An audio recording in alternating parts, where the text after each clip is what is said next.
जय हिंद दोस्तों, स्वागत है आप सभी का आपके YouTube channel exam study IQ में। दोस्तों, आज यूपी पुलिस एग्ज़ाम था और मैंने फर्स्ट शिफ्ट के जीके के क्वेश्चन लिए हैं। तो आप पूरा वीडियो बहुत ध्यान से देखिए और आप कितने क्वेश्चन सही किए हैं ये भी आप देख लीजिए। ये जो क्वेश्चन लिए हमने सभी जीके क्वेश्चन हैं और ये फर्स्ट शिफ्ट के हैं। तो चलिए स्टार्ट करते हैं फर्स्ट क्वेश्चन से। तो फर्स्ट क्वेश्चन है, प्रयाग प्रशस्ति की रचना निम्नलिखित में से किसके द्वारा संस्कृत में की गई थी। देखिए फ्रेंड्स, ये यूपी पुलिस एग्ज़ाम का पहला क्वेश्चन है और ये मैं बता देता हूँ कि प्रश्न पुस्तिका क्या है। एफ के 3 प्रश्न पुस्तिका का ये फर्स्ट शिफ्ट का जीके का क्वेश्चन है कि प्रयाग प्रशस्ति की रचना निम्नलिखित में से किसके द्वारा संस्कृत में की गई थी। तो अगर आपने हरिसेन किया है, हरिसेन, तो ये बिल्कुल सही है। इसका राइट ऑप्शन क्या हो जाएगा? ए हो जाएगा। हरिसेन ने प्रयाग प्रशस्ति की रचना संस्कृत में की थी। अगले प्रश्न को देख लेते हैं फ्रेंड्स। निम्नलिखित में से कौन सी भारत के पूर्वी तट पर स्थित खारे पानी की सबसे बड़ी लैगून झील है। तो फ्रेंड्स, अगर आपने चिल्का झील पे राइट आंसर किया है तो ये बिल्कुल सही है। जो खारे पानी की सबसे बड़ी लैगून झील है भारत के पूर्वी तट पर, तो वो है चिल्का झील। अगले प्रश्न को देख लेते हैं। श्वेत प्रकाश कितने रंगों से मिलकर बना होता है। तो फ्रेंड्स, ये अगर आपने 7 किया है तो बिल्कुल सही है। श्वेत प्रकाश जो होता है यह 7 रंगों से मिलकर बना होता है, तो इसका राइट ऑप्शन भी सी हो जाएगा। अगला क्वेश्चन आया था फ्रेंड्स, ग्रेट बैरियर रीफ निम्नलिखित में से किस देश के तट पर स्थित है। तो फ्रेंड्स, अगर आपने ऑस्ट्रेलिया को चिन्हित किया है तो ये बिल्कुल सही है। ग्रेट बैरियर रीफ जी ये ऑस्ट्रेलिया में आ, ऑस्ट्रेलिया का एक तट है, तो इसका राइट ऑप्शन सी हो जाएगा। अगला प्रश्न है, निम्नलिखित में से कौन 1946 में भारत के संविधान सभा के अध्यक्ष थे। देखिए फ्रेंड्स, इस क्वेश्चन में क्या था कि इसमें बहुत लोग गलत किए हैं। बहुत लोग डॉक्टर भीमराव अंबेडकर को चिन्हित किए हैं। तो इसका राइट ऑप्शन हो जाएगा डॉक्टर राजेंद्र प्रसाद। देखिए, जो 1946 में संविधान सभा के अध्यक्ष थे वो थे डॉक्टर राजेंद्र प्रसाद, तो इसका राइट ऑप्शन डी हो जाएगा। अगला प्रश्न आया था फ्रेंड्स, सोनपुर पशु मेला हर साल भारत के निम्नलिखित में से किस राज्य में आयोजित होने वाला एक सांस्कृतिक कार्यक्रम है। तो फ्रेंड्स, जो सोनपुर मेला होता है यह बिहार में आयोजित होने वाला एक प्रमुख सांस्कृतिक कार्यक्रम है और ये कहाँ लगता है? बिहार में लगता है, तो इसका राइट ऑप्शन क्या हो जाएगा? ए हो जाएगा। अगला क्वेश्चन आया था, अंगूर की खेती, उपज और कटाई को निम्नलिखित में से किस नाम से जाना जाता है। तो जो अंगूर की खेती होती है उसकी उपज और कटाई को बीटी कल्चर के नाम से जाना जाता है, तो इसका राइट ऑप्शन सी हो जाएगा। अगर बीटी कल्चर आपने चिन्हित किया है तो ये बिल्कुल सही है। अगला क्वेश्चन आया था फ्रेंड्स, बैलाडीला की पहाड़ियाँ बैल के कुबड़ की तरह दिखती हैं। पहाड़ियों की यह श्रृंखला भारत के निम्नलिखित में से किस राज्य में स्थित हैं। तो फ्रेंड्स, अगर आपने छत्तीसगढ़ को चिन्हित किया है तो ये बिल्कुल सही है। इसका राइट ऑप्शन ए हो जाएगा। अगला प्रश्न है, निम्नलिखित में से किसके द्वारा निर्मित समुद्र के एक संकीर्ण चैनल द्वारा श्रीलंका भारत से अलग होता है। तो फ्रेंड्स, अगर आपने पाक जल डब्लू मंडल और मन्नार की खाड़ी को चिन्हित किया है तो ये बिल्कुल सही है। अगला प्रश्न आया था, कुमार संभवम निम्नलिखित में से किस लेखक की साहित्यिक कृतिक है। तो जो कुमार संभवम है यह महाकवि कालिदास की साहित्य कृति है, तो इसका राइट ऑप्शन सी हो जाएगा। अगला प्रश्न है, विश्व पुस्तक दिवस प्रत्येक वर्ष निम्नलिखित में से किस दिन मनाया जाता है। तो अगर आपने 23 अप्रैल को चिन्हित किया है तो ये बिल्कुल सही है। 23 अप्रैल को विश्व पुस्तक दिवस प्रत्येक वर्ष मनाया जाता है, तो इसका राइट ऑप्शन ए हो जाएगा। अगला प्रश्न है, निम्नलिखित में से किस राज्य के कुछ हिस्सों में 400 साल पहले नहर सिंचाई की एक स्थानीय प्रणाली विकसित हुई थी जिसे कुल्ल कहा जाता था। तो ये कहाँ की जो प्रणाली थी ये कहाँ की थी। तो फ्रेंड्स, अगर आपने सही ऑप्शन में से हिमाचल प्रदेश को चुना है तो इसका राइट ऑप्शन बिल्कुल सही है। अगला प्रश्न आया था, भारत में जनगणना संगठन के लिए सर्वोच्च पद कौन सा है?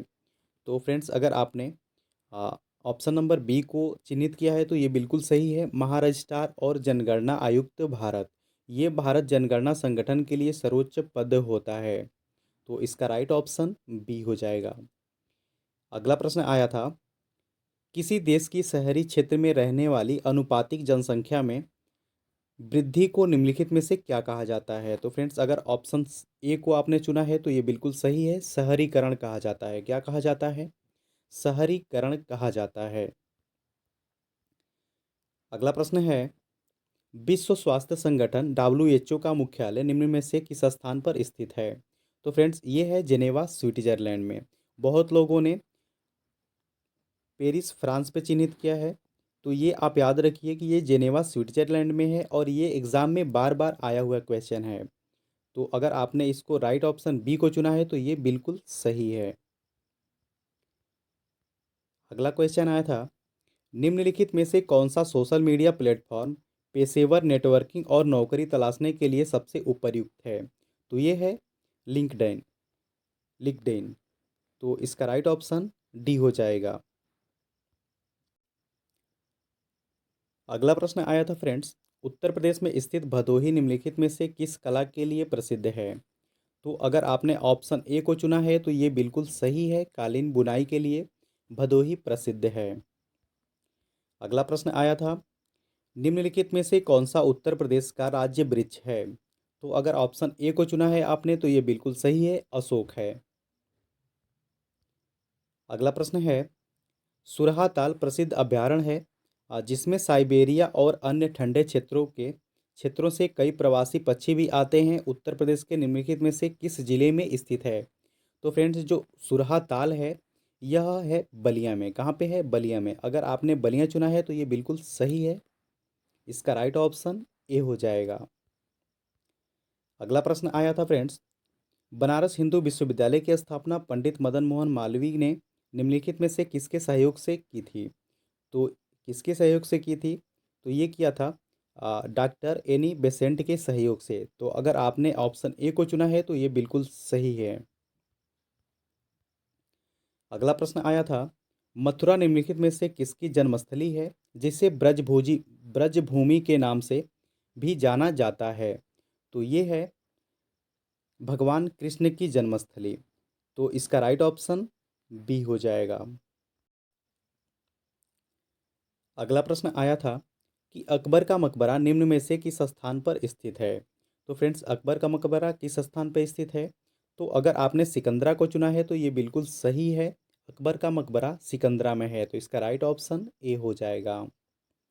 अगला प्रश्न आया था फ्रेंड्स, निम्नलिखित में से उत्तर प्रदेश का कौन सा प्रसिद्ध लोक नृत्य धान धान और मक्के की खेती के दौरान किया जाता है? तो ये किया जाता है हुरका बॉल।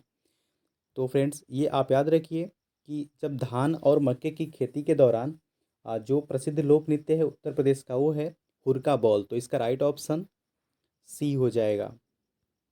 अगला प्रश्न आया था कि यूपीएसएसएफ का पूरा नाम बताएं। तो फ्रेंड्स, इसका पूरा नाम हो जाएगा Uttar Pradesh special security force. क्या हो जाएगा? Uttar Pradesh special security force. पे अगर ऑप्शन सही किया है आपने तो ये बिल्कुल सही है। अगला प्रश्न आया था फ्रेंड्स, निवेश मित्र मोबाइल जो एप्लीकेशन है वह भारत के निम्नलिखित में से किस राज्य की पहल है? तो फ्रेंड्स, जो निवेश आ, मित्र मोबाइल एप्लीकेशन है यह उत्तर प्रदेश की एक पहल है। तो इसका राइट ऑप्शन हो जाएगा ए।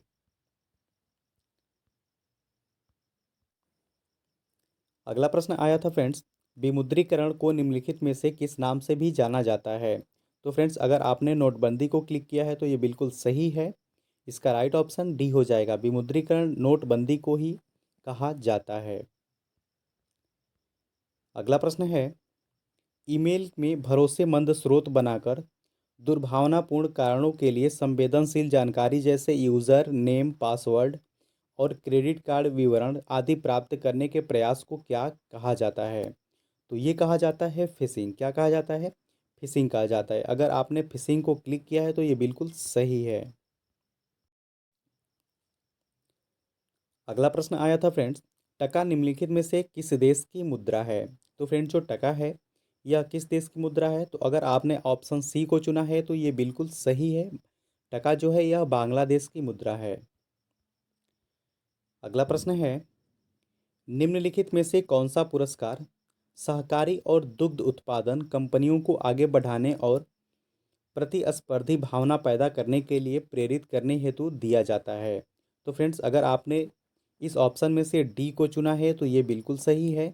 राष्ट्रीय गोपाल रत्न पुरस्कार दिया जाता है दुग्ध उत्पादन एवं सहकारी कंपनियों को आगे बढ़ने तथा प्रतिस्पर्धी भावना पैदा करने के लिए। अगला प्रश्न है, निम्नलिखित में से कौन सा बंदरगाह कच्छ गुजरात में स्थित है? तो फ्रेंड्स अगर आपने ऑप्शन नंबर सी को चुना है तो ये बिल्कुल सही है।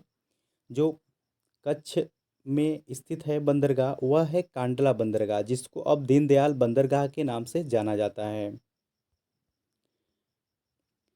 अगला प्रश्न है, हाल ही में श्री अमित शाह ने निम्नलिखित में से किस स्थान पर national cooperative dairy federation of India के मुख्यालय की आधारशिला रखी है? तो फ्रेंड्स ये कहाँ पे रखी है? यह रखी है गांधीनगर में। कहाँ पे रखी है? गांधीनगर में national cooperative dairy federation of India के मुख्यालय की आधारशिला गृह मंत्री अमित शाह जी ने रखी है। तो इसका राइट ऑप्शन क्या हो जाएगा? ए हो जाएगा। अगला प्रश्न आया था फ्रेंड्स, निम्नलिखित में से किसने हाल ही में कोच्चि लक्षद्वीप समूह सबमरीन ऑप्टिकल फाइबर कनेक्शन का उद्घाटन किया है? तो ये किया है प्रधानमंत्री नरेंद्र मोदी ने। अगर आपने ऑप्शन ए को चुना है तो ये बिल्कुल सही है। अगला प्रश्न आया था फ्रेंड्स, केंद्रीय मंत्रिमंडल ने हाल ही में भारत और निम्नलिखित में से किस देश के बीच प्रवासन और गतिशीलता समझौते को मंजूरी दी है? तो अगर आपने ऑप्शन सी को चुना है तो ये बिल्कुल सही है, इटली। अगला प्रश्न है, हाल ही में भारतीय नौसेना का fast attack craft INS Kabra निम्नलिखित में से किस स्थान पर पहुंचा है? तो फ्रेंड्स इसका राइट ऑप्शन क्या था? डी था, कोलंबो श्रीलंका। अगर आपने डी को चुना है तो ये बिल्कुल सही है। अगला प्रश्न आया था फ्रेंड्स, निम्नलिखित में से कौन खुदाई खिदमतगार का संस्थापक था? तो फ्रेंड्स खुदाई खिदमतगार का संस्थापक थे खान अब्दुल गफ्फार खान। कौन थे? खान अब्दुल गफ्फार खान थे खुदाई खिदमतगार के संस्थापक। तो अगर आपने डी ऑप्शन को चुना है तो ये बिल्कुल सही है।